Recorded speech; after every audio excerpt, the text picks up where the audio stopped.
I thought it was time that everyone who was not in the last and Great War should learn a little about the life and times of the private, doe, or just plain soldier who helped free the world for democracy.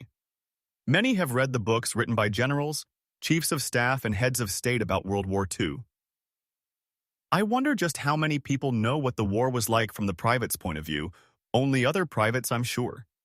That is why, after all these years, I decided to tell my story and my memories of the Great World Struggle. The story was written to be interesting to everyone, and hopefully it will be intriguing as well for my children and grandchildren. The war was already in Europe when I was drafted to serve in the military. Most everyone waited to be called rather than volunteer for service, because one learns early in life never to volunteer for anything. In my case, there was a slight difference.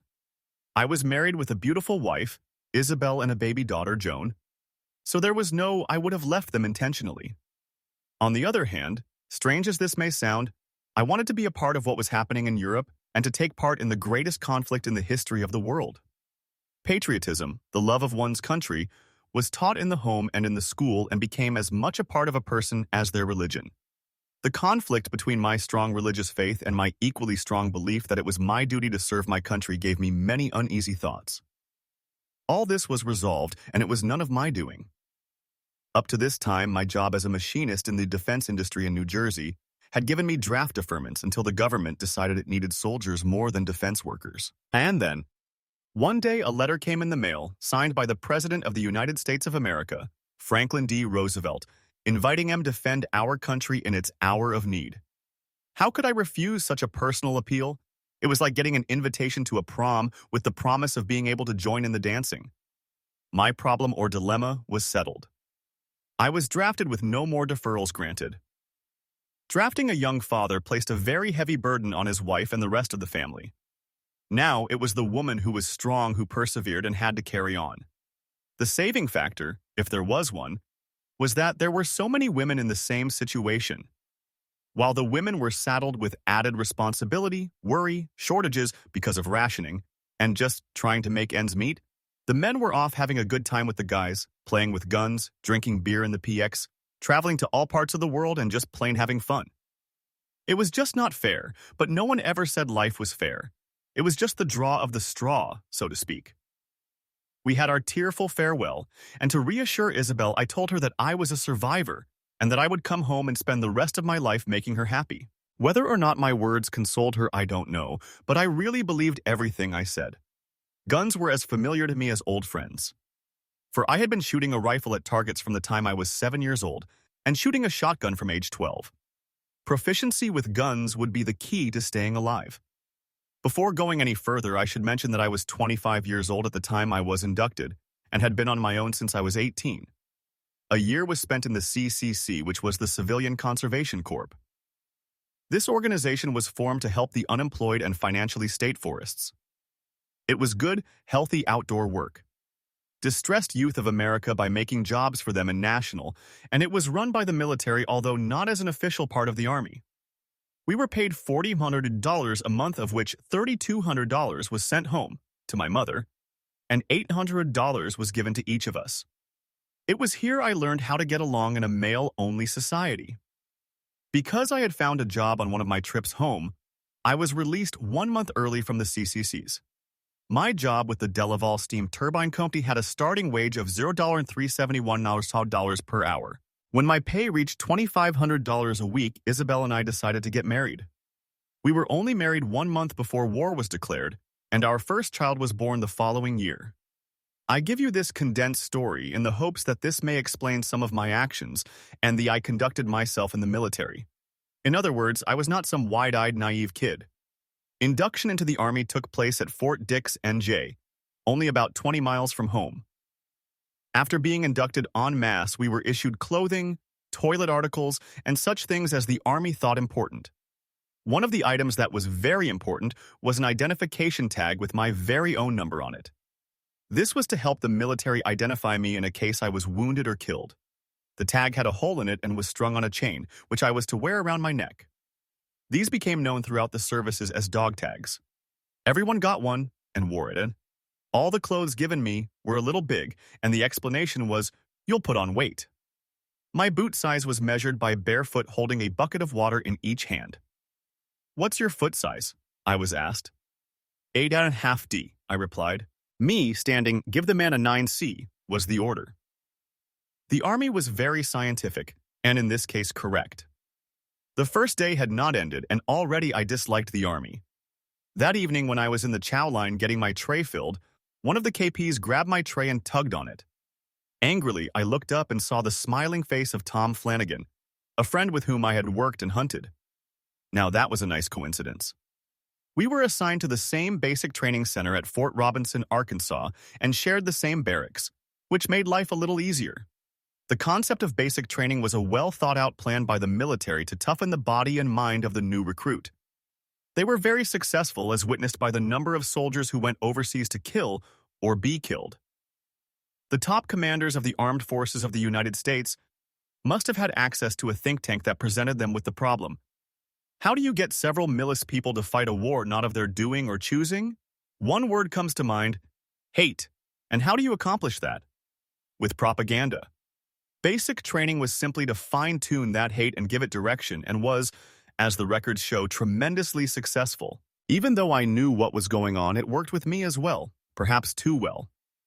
It taught me to hate the enemy, and that the enemy was anyone or anything that would put my life in jeopardy. Even though basic training was tough, it wasn't all work. We had time off in the evenings to go to the PX for a snack and a beer. We didn't get fed very much, especially the in-evening meal. If it was the weekend and we weren't on detail, Flanagan and I could go into town to the USO for free snacks and sodas and meet with the guys to talk and kid around. There was always a piano and always someone to play it. It never ceased to amaze me the number of musicians who were in the service. It wouldn't be long before there was a crowd around the piano singing. This occurred in every canteen that I visited, be it in the States or Europe. It was a volunteer organization that ran them, and there were quite a few women who volunteered to help out, from young girls to older ladies. They even helped some of the fellows write letters home.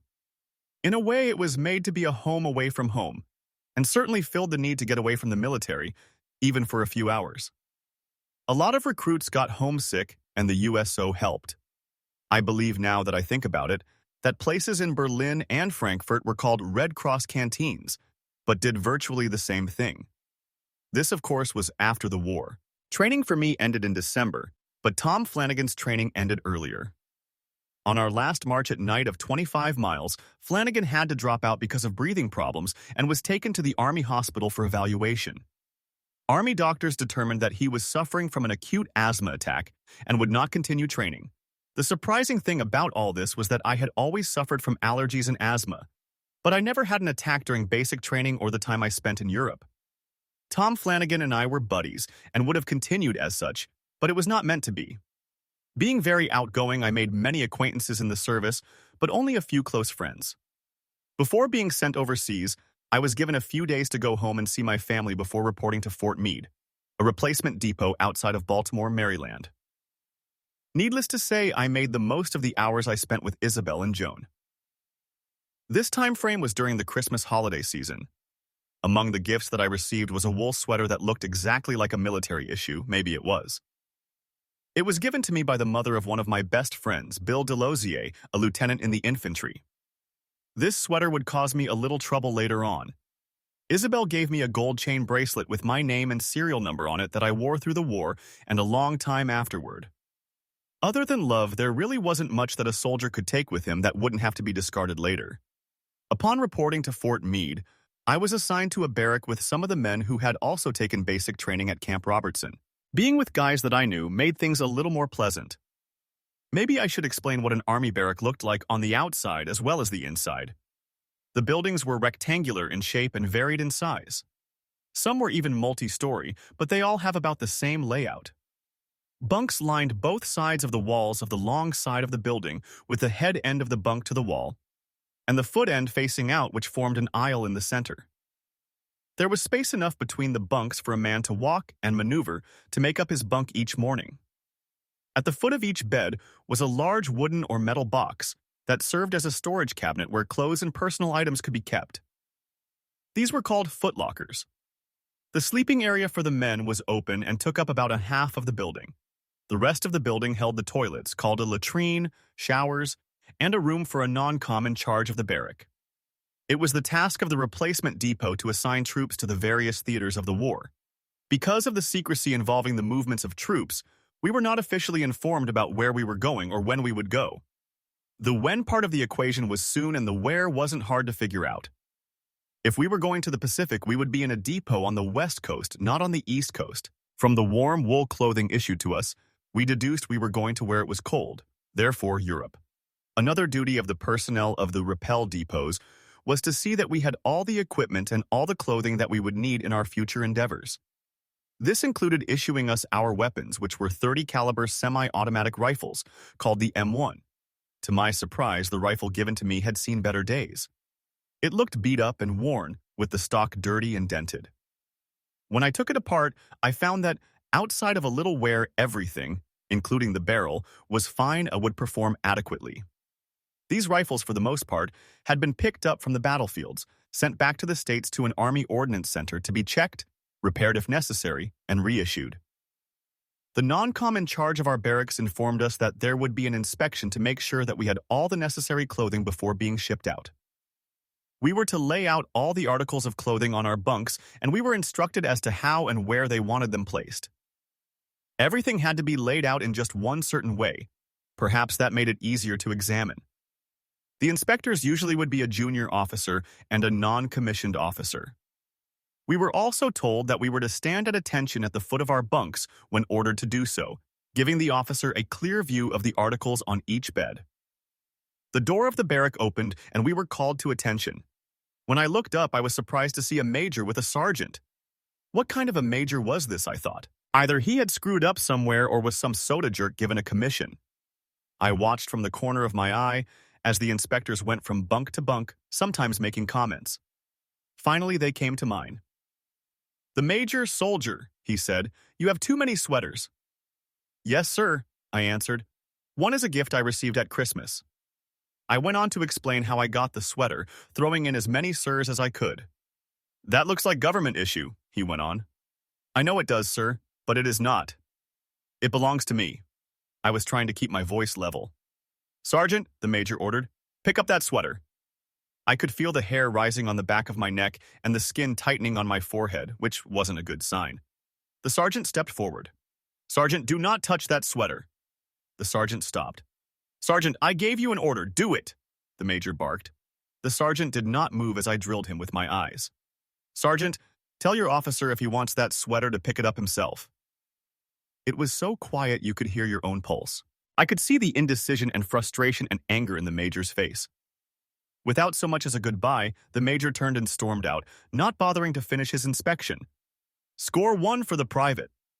Each soldier had 2 pair of leather boots, very comfortable if you could keep them dry. Back in the 40s, there was no such thing as waterproof leather. It was before silicone. The only things available were home remedies, but the Army had a product called Dubin that I was familiar with from my CCC days. I found out that while this might make the leather water resistant, it caused the leather to lose its insulating qualities because it filled the pores with grease. There were better ways. The British, in their wet climate, didn't use rubbers over their shoes, but used a good grade of shoe polish. Over the years, I found that worked as well as, or better than anything else. Of course, rubber-laced boots or goulashes would have been a better choice, but the Army didn't have any. Talk about being prepared. An order was given that we were to Dubin our boots immediately and cans of Dubin were handed out. Everyone got right to work on their boots except me. "Aren't you going to Dubin your boots, E-men?" one of the guys asked. "No, I sure as hell ain't," I replied. "Dubin is no good for boots because it makes the leather cold, and it won't keep your feet warm," I explained. "What do you use?" "I use the best shoe polish I can buy, putting it on my boots, making sure to get it in all the seams, then I brush, with a shoe brush, to even it out." "That's all?" "That's all, but I make sure I get it into where the sole of the boot is sewn onto the top." "What are you going to tell the major when he comes around?" "I'll think of something." It wasn't long before I had to think of something, because the major showed up with his sergeant in tow for his chicken shit inspection. Chicken shit was and is a term used in the Army by the soldiers to describe an insignificant, meaningless, carrying out his inspection, finally stopped at my bunk.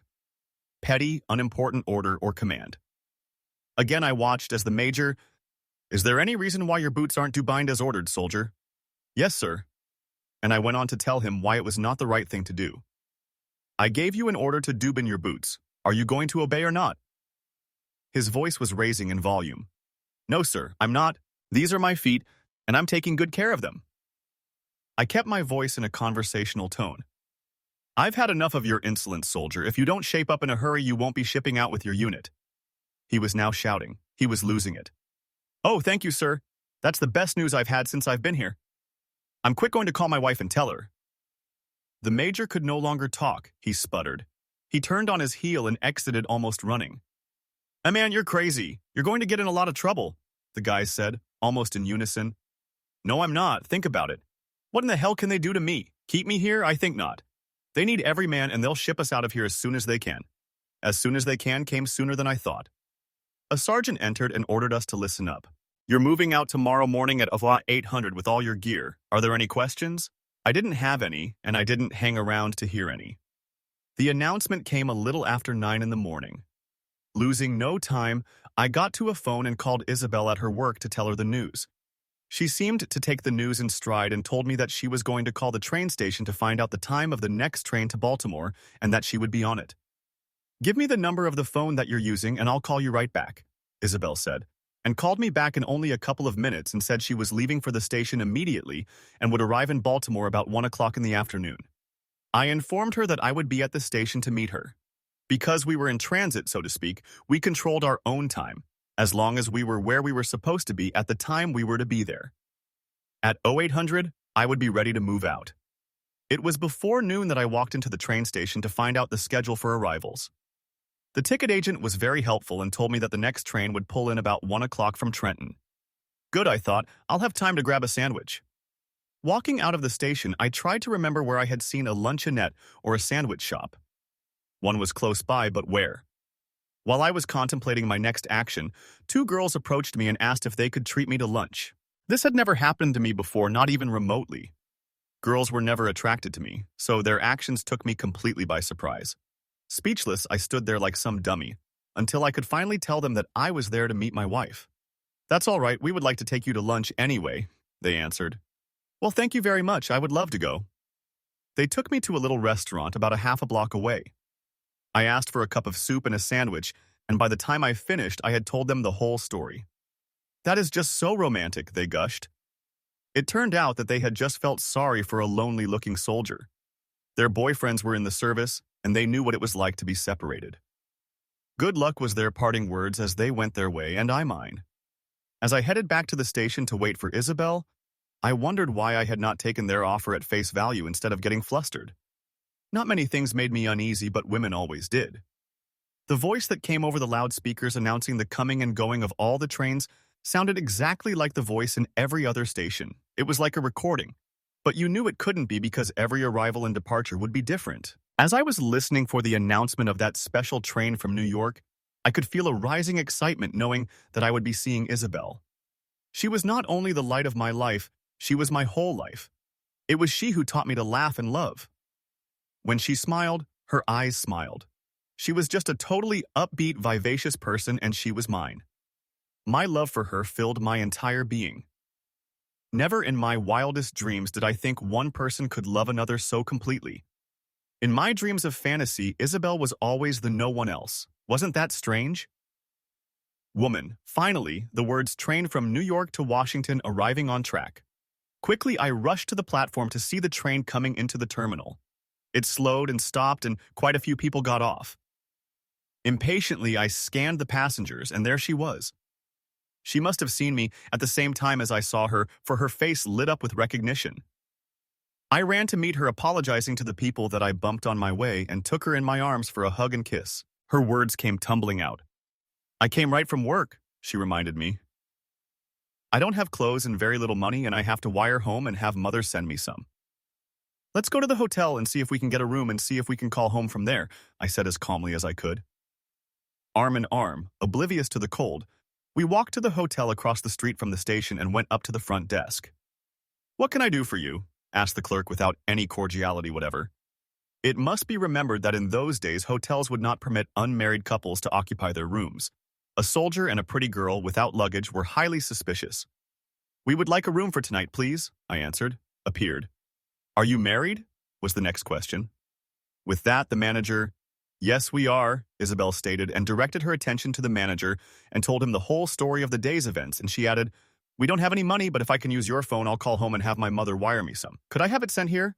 "Yes, you can, and yes, we have a room," he said in a friendly, sympathetic voice. Perhaps he had children who might have been in a similar situation. The war brought out a lot of generosity and sympathy in people, and most wanted to help a serviceman and his family. He gave us a room number and a key. "Do you have any idea how long it might take for the telegram to get here?" I asked. "Only the time it takes for the sender to get to the Western Union office, but don't worry, it will come." "I can't thank you enough for your kindness. Isabel hasn't eaten since breakfast, so we'll go for something to eat."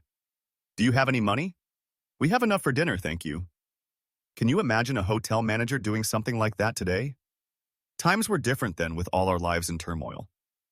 Think how much courage it must have taken for Isabel to leave Trenton with only enough money for a train ticket without knowing what would happen after she got to Baltimore. What an incredible woman. Between us, we had sufficient funds for our dinner with a little left over. Of course, it was a very modest meal, eaten leisurely and deliberately to allow time for the messenger to get to the hotel. The telegram with the money was waiting for us at the front desk. What a relief it was to know that at least we would have a room and a place to sleep. The room was very nice. It even had a phone and a radio, which we didn't use, but we did call home to say everything was all right and we could say hello to Joan. Joan was 2 years old and could talk well enough to hold a conversation. When she was born, she was a beautiful doll, not wrinkled and red like some babies. Being the first child of our family and friends, she was adored by everyone. Needless to say, she was the apple of my eye, and has always remained such. What with making love, talking, planning, and tears, the night went all too quickly. It was very early morning when I left to go back to camp to make reveille. My time on the bus was spent thinking of what had transpired and praying that Isabel would get home safely. Getting home safely from the war would become my top priority, and I knew that I would live out my life with Isabel and Joan. Promptly at 0800, we moved out. A train took us to Camp Miles Standish outside Boston, Mass.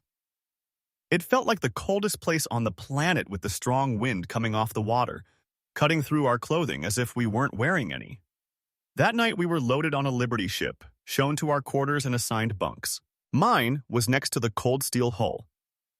Everything was done in total darkness to disguise the fact that troop ships would be leaving the harbor. I made up my bunk as quickly as I could, visited the head, and crawled into my sleeping bag. The roll of the ship, with all the creaking, put me to sleep. It had been a very long day. Daylight was long in coming that cold December morning. The troops had been up and had their breakfasts.